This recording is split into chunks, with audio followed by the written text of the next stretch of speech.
Dr. Jyoti Gupta because it happened in your proximity, Dr. Gupta. In Ghaziabad, 3 minors jumped off the building. What is this kind of addiction that we are seeing in the new gen people? Because back then, the kind of addictions that we had was either going out and playing or probably enjoying our favorite snacks. But now it seems like addiction has gone to another level, creating online personas, escapism. This is what, they're terming it. So how dangerous is it, Dr. Gupta?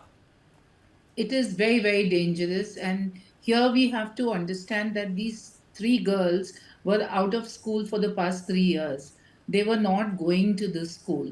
So they were with the parents at home, because in schools the early signs of behavior change, of little isolation, they appear, and the teachers are sensitive enough to understand these signs, and they generally tip off the parents, and they tell the parents that there is a behavioral change, so we need to look at what the children are doing.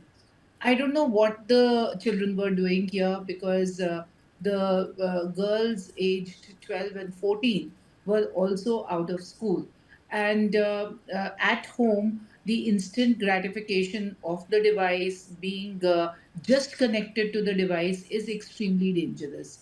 The validation that these children enjoy, the instant gratification that they enjoy, the device does not speak back to them. The device only agrees to the commands that they are giving, and they can choose the content. They are not forced to watch one particular kind of content, like what used to happen earlier, that there's only one television screen at home, and the content that is coming, the entire family is watching the content. The content is at their fingertips. They can choose what to watch and what not to watch. The collaborative games that the children play, most of the, or I would say 100% of the identities there are fake.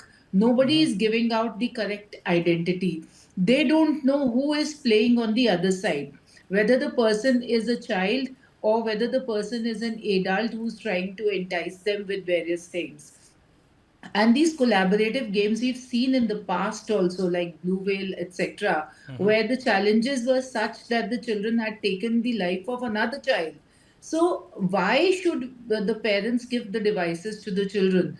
This is the age, and it is proven by the scientists, where the students should be playing. The schools should give them the time to play. The parents should give But them time Dr. to Gupta, play. what's happening in today's day and age? Parents are, just leaving their young ones with digital devices, saying that, at least if I give him this phone, he wouldn't pester me anymore. But that attitude has to change.